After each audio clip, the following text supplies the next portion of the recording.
कंगना रनौत पर शिवसेना नेता संजय राउत का निशाना। कंगना से कहा कि मुंबई आने से पहले सोच लेना। कंगना ने किया पलटवार, मुंबई में पीओ को हो गई है क्या। उत्तर प्रदेश सहकारी बैंकों के चुनाव में बीजेपी ने की जीत दर्ज। सपा के 3 दशक के राजनीतिक वर्चस्व को तोड़ा। 323 में से 293 पर जीत दर्ज। सरकार के नए मॉडल एक्ट को लेकर मंडी बोर्ड कर्मचारियों में भारी नाराजगी। भोपाल सहित प्रदेश के मंडी कर्मचारियों ने की कलम बंद हड़ताल। मंडी बोर्ड कार्यालय पर सरकार के खिलाफ की नारेबाजी। बालाघाट में 6 चावल मिलों पर कार्रवाई के बाद जिला खाद्य आपूर्ति अधिकारी राजेंद्र सोनी को हटाया। आगे भी जारी रहेगी कार्रवाई।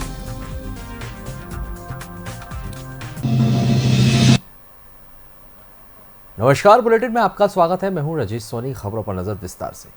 तो प्रदेश में राशन वितरण में हुई धांधली के बाद बालाघाट में चावल मिलों को सील कर दिया गया, जिसके बाद नगरीय प्रशासन मंत्री भूपेंद्र सिंह का बयान सामने आया है। भूपेंद्र सिंह ने कहा कि सरकारी कार्रवाई जो हो सकती थी वो की गई है। मिलावट पर आगे ऐसी कार्रवाई होती रहेगी। देखिए, जो चावल वाला विषय है, इसमें कल माननीय मुख्यमंत्री जी ने बहुत ही सख्त कार्रवाई की है।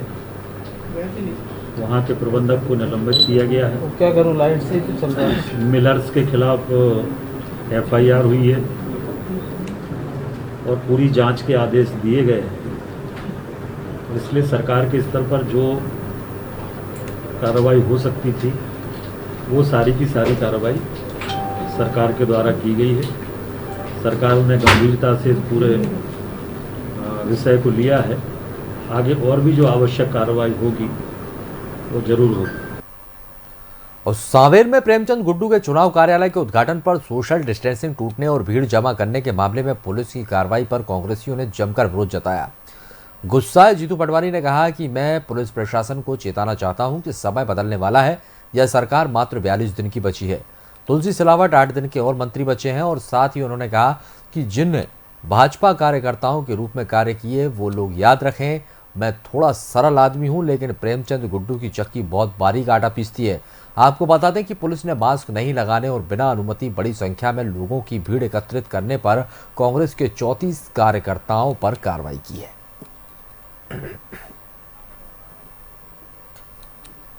उधार के दंती गांव में बजरी रोड का भूमि पूजन किया गया। हर्षवर्धन की अनुशंसा पर उद्योग मंत्री राजवर्धन सिंह ने रोड के लिए राशि स्वीकृत कराई। कार्यक्रम संयोजक ओम नारायण सिंह ने बताया है कि 1 करोड़ 19 लाख रुपए के निर्माण कार्य का भूमि पूजन किया गया है, जिसमें मुख्य अतिथि हर्षवर्धन सिंह ने किया है। और इस कार्यक्रम में पूर्व विधायक समेत सभी अधिकारी मौजूद रहे। साथ ही इस कार्यक्रम में गांव वाले भी बड़ी संख्या में उपस्थित रहे।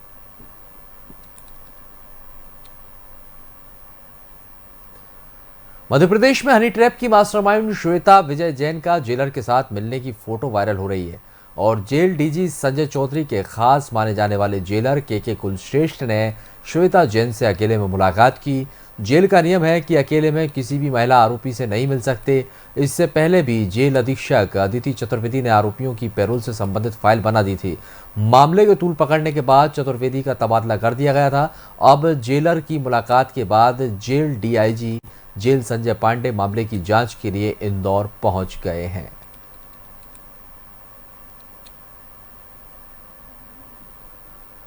शिक्षा के मंदिर में ही शिक्षा की देवी का अपमान, और वो भी दतिया जैसी धार्मिक स्थल पर।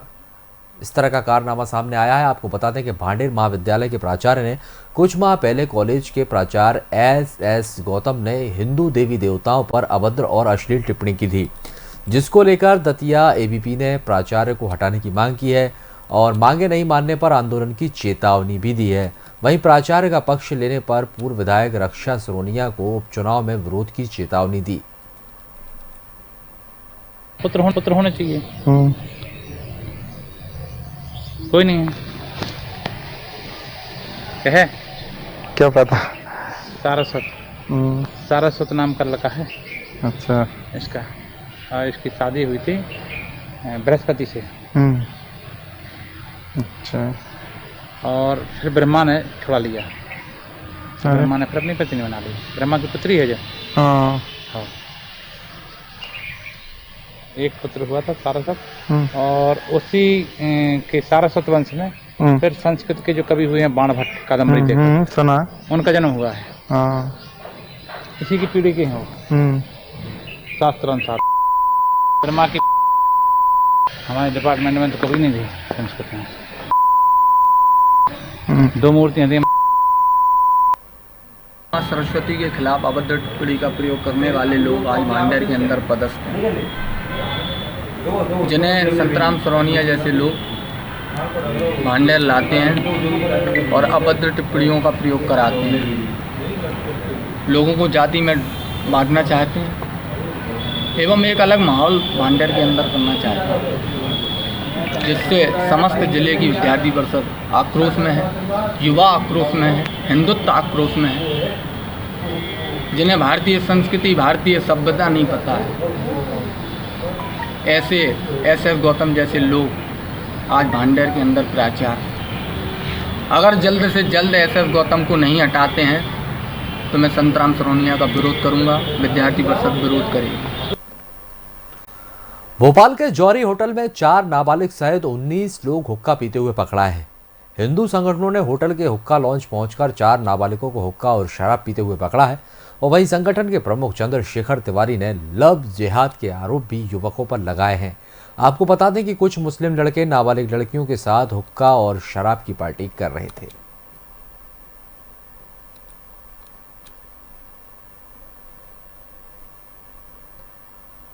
शहर के सिविल अस्पताल स्थित विद्युत केबल में फॉल्ट हुआ है और जिससे पूरे अस्पताल की बिजली गुल हो गई थी। अस्पताल में आने वाले मरीजों की सुविधाओं को देखते हुए अस्पताल प्रबंधन ने आनन फानन में अस्थायी केबल डालकर आधे हिस्से में बिजली शुरू कर दी, लेकिन एक्सरे सहित अन्य जांच मशीन अब भी शुरू नहीं हो सकी, जिसका असर अस्पताल में आने वाले मरीजों पर पड़ा है और मरीजों को एक्सरे के लिए सनावद भेजा जा रहा है। नए सिविल अस्पताल को बने अभी करीब 1.5 साल हो चुके हैं और अस्पताल में ऐसी अनियमितताएं देखने को मिल रही हैं। जो अपनी मेन इलेक्ट्रिक कनेक्टिंग वो रहती है वायर, वो शॉर्ट होने के कारण अभी जो मशीन है वो बंद है। एक्चुअली जो मेन ट्रांसफार्मर से जो कनेक्ट करती है हॉस्पिटल को लाइट के लिए जो वायर, वो केबल शॉर्ट हो चुकी है और उसके ऊपर आरसीसी की सड़क डल चुकी है, जिसके लिए हमने इंजीनियर से बात कर ली है और वो 1 दिन में ऑर्डर आ जाएगा और 1-2 दिन में वो चालू। चंदेरी में एक तेंदुआ तार की बाड़ में फंस गया, जिससे तेंदुए की मौत हो गई। गांव वालों ने वन विभाग को सूचना दी, जिसके बाद फॉरेस्ट ऑफिसर ने तार काटकर तेंदुए का शव निकाला। तो वहीं शव को वन चौकी में पहुंचाया गया, जहां शव का पोस्टमार्टम किया गया, जिसके बाद अज्ञात पर मामला दर्ज कर लिया गया।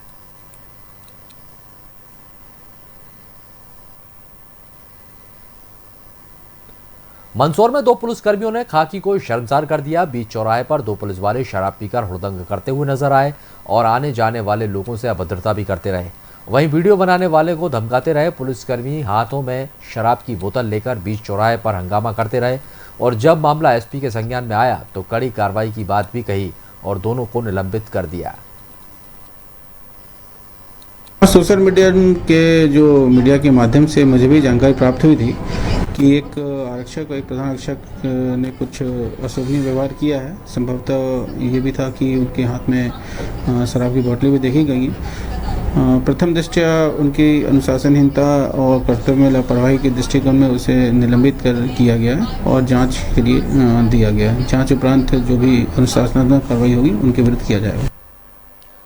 सिंगरौली के बसोड़ा ग्राम में उस वक्त सनसनी फैल गई जब अंधविश्वास पूजा पाठ के चक्कर में पति ने अपनी पत्नी को धारदार हथियार से हत्या कर दी। आरोपी पति ने पत्नी के कई टुकड़े कर दिए और ग्रामीणों ने बताया कि आरोपी तंत्र मंत्र के चक्कर में रहता था। आरोपी ने घर में ही एक चबूतरा बना रखा था, जहां आरोपी कई जानवरों की बलि चढ़ा चुका था। कुछ दिन पहले एक बकरी की बलि चढ़ा रहा था तो पत्नी ने बलि चढ़ाने से मना किया तो आरोपी ने पत्नी को जान से मारने की धमकी दी। पुलिस आरोपी की तलाश कर रही है। आज दिनांक को रात्रि करीबन 2:30 से 3 बजे के बीच की घटना है ग्राम बसोड़ा की। ब्रजेश केवट आरोपी है जो कि रात्रि करीबन 2:30 से 3 बजे के बीच में अपनी पत्नी बिट्टी केवट को धारदार हथियार से मारपीट कर रहा था। उस समय उसके दोनों पुत्र मनोज केवट और शुभेंदु केवट जग गए थे। उनके द्वारा रोकने का भी प्रयास किया गया, लेकिन आरोपी उनकी बात को नहीं माना और उनको भी धमकाया। तब वो दोनों भाग गए और इस बीच उसने धारदार हथियार से महिला के सिर में और गर्दन में प्रहार करके उसकी हत्या कर दिया और उसको उसके शव को जहाँ वो पूजा पाठ करता था वहाँ गाड़ दिया था। प्रथम दृष्टया तंत्र मंत्र के चक्कर में हत्या का प्रकरण प्रकाश में आया है। पुलिस द्वारा हत्या का प्रकरण पंजीबद्ध कर गंभीरता से अनुसंधान किया जा रहा है। सीएम शिवराज सिंह चौहान ने बैठक कर कालाबाजारी और खराब चावल बांटने को लेकर निर्देश दिए थे कि जिसके बाद बालाघाट में खराब चावल और दूसरे अनाज खराब मिलने पर मुख्य सचिव के निर्देश के बाद आपूर्ति निगम के जिला प्रबंधक राजेंद्र सोनी को सस्पेंड कर दिया गया। आपको बता दें कि खराब चावल की शिकायत के बाद चावल के 32 सैंपल लिए गए थे और 31,000 क्विंटल चावल रिजेक्ट किया गया था। यह चावल इंसानों के खाने लायक नहीं बताया गया है और वहीं बाकी की 10 चावल मिलों पर भी कार्रवाई की गाज गिरना तय है।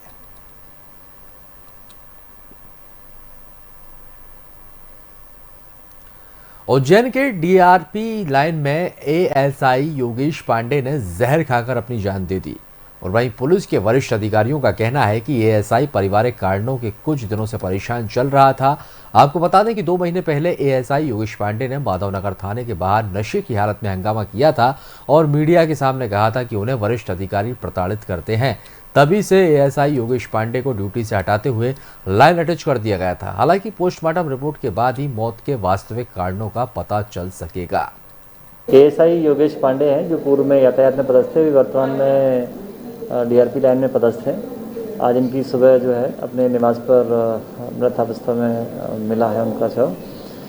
जो प्राथमिक रूप से जो चीज़ें समझ में आई हैं उसमें ऐसा लग रहा है कि उनके द्वारा कोई जहरीला पदार्थ खाया गया है। बॉडी पीएम के लिए भिजवाई गई है। पीएम के बाद स्थिति स्पष्ट हो पाएगी कि कैसे। नायब तहसीलदार प्रियंका बिमरोट के नेतृत्व में टावर चौक पर समाज के दुश्मनों पर कार्रवाई जारी है। प्रशासन के संयुक्त अभियान के चलते बिना मास्क घूमने वालों पर कार्रवाई करते नजर आ रहे हैं। उज्जैन जिले में कोरोना जैसी महामारी होने के बावजूद लोग बिना मास्क के घूम रहे हैं। बिना सोशल डिस्टेंसिंग 2 व्हीलर पर 3 सवारी को देखते ही पुलिस चालानी कार्रवाई के साथ साथ जेल भेज रही है। आपको बता दें कि यदि कोई दुकानदार सोशल डिस्टेंस या बिना मास्क लगाए व्यापार करते हुए पाया जाता है तो पुलिस उनकी दुकान सील कर रही है। यहाँ पर जो कोरोना की रोकथाम के लिए जो लोग मास्क नहीं पहनकर आए हैं उन लोगों पर हम लोग कार्रवाई कर रहे हैं। जो लोग मास्क नहीं पहन रहे हैं या तो उनको सिविल जेल के लिए भेज रहे हैं, अस्थायी जेल बनाई हुई है, वहाँ पर 3-4 घंटे रख रहे हैं या फिर जुर्माना लगा रहे हैं। इस अभियान के तहत एक और चीज़ है कि दुकानदारों को भी जब अपनी दुकान पे जो वस्तु है उनका विक्रय कर रहे हैं उस दौरान उनको भी मास्क लगाना अनिवार्य है। अगर वो दुकानदार मास्क नहीं लगाए हुए हैं तो हम वो दुकानें भी सील कर रहे हैं। खनियादारा के वार्ड नंबर 10 में इन दिनों गंदगी का आलम है। सड़कें दलदल में तब्दील हो गई हैं जिसकी वजह से राहगीर परेशान हो रहे हैं। रोज कोई ना कोई घायल होता है और वहीं सड़कों की ऐसी दुर्दशा है कि कभी भी कोई बड़ा हादसा हो सकता है। कई बार शिकायत के बाद भी कोई सुनवाई नहीं हो रही। कोई सुनवाई नहीं होती है। यहाँ दूषित पानी भरा हुआ है। यहाँ रोज दिन 10-15 मोटरसाइकिल वाले गिरते हैं। रोज की रोज परेशान होते हैं। कोई के हाथ पैर में लगते हैं, कोई के मुँह जाती है। सब दिन परेशान होते हैं। मैं पूरे दिन यहाँ पर देखता हूँ बैठा। यहाँ जानवर मवेशी भी आवारा फिरते हैं। बहुत भयंकर है। बीमारी का बड़ा का प्रकोप है। दूषित पानी हर जगह भरा हुआ है। इस समय कोरोना और मलेरिया की जैसी बीमारियों का सामना जनता कर रही है। यहाँ प्रशासन की कोई सुनवाई नहीं है। बहुत बड़ी लापरवाही है। से तो परेशान जब से ये सड़क डली है तब से ही परेशानी है और जब से अभी 6 महीना से तो इस तरह मुसीबत में है कि पूरी रोड खोद के डाल दी है, सारे मकान पटक दिए और अभी तक इस रोड की कोई दशा सुधारी नहीं है। न शासन सुन रहा है न प्रशासन सुन रहा है। लोगों ने केस भी लगाए, माननीय हाई कोर्ट में केस भी लगाए हुए हैं और यहाँ कोई सुनाई नहीं है। अयोध्या विकास प्राधिकरण ने रामलला राम मंदिर का स्वीकृत नक्शा ट्रस्ट के महामंत्री चंपत राय को सौंपा है। 2 सितंबर को अयोध्या विकास प्राधिकरण की बैठक में राम मंदिर के नक्शे पर मोहर लगी थी, जिसके बाद राम जन्मभूमि तीर्थ क्षेत्र ट्रस्ट ने 2 करोड़ रुपए के डेवलपमेंट चार्ज जमा किए। आज राम मंदिर का स्वीकृत नक्शा राम जन्मभूमि तीर्थ क्षेत्र ट्रस्ट को सौंप दिया गया है। अब राम मंदिर निर्माण तेजी से शुरू हो जाएगा।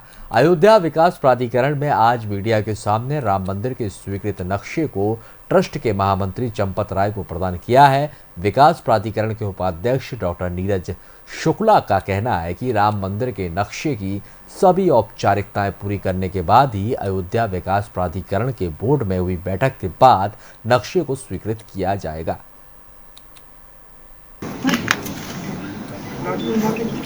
आप सब लोगों के माध्यम से भारत और भारत के बाहर निवास करने वाले सभी भारतवासियों को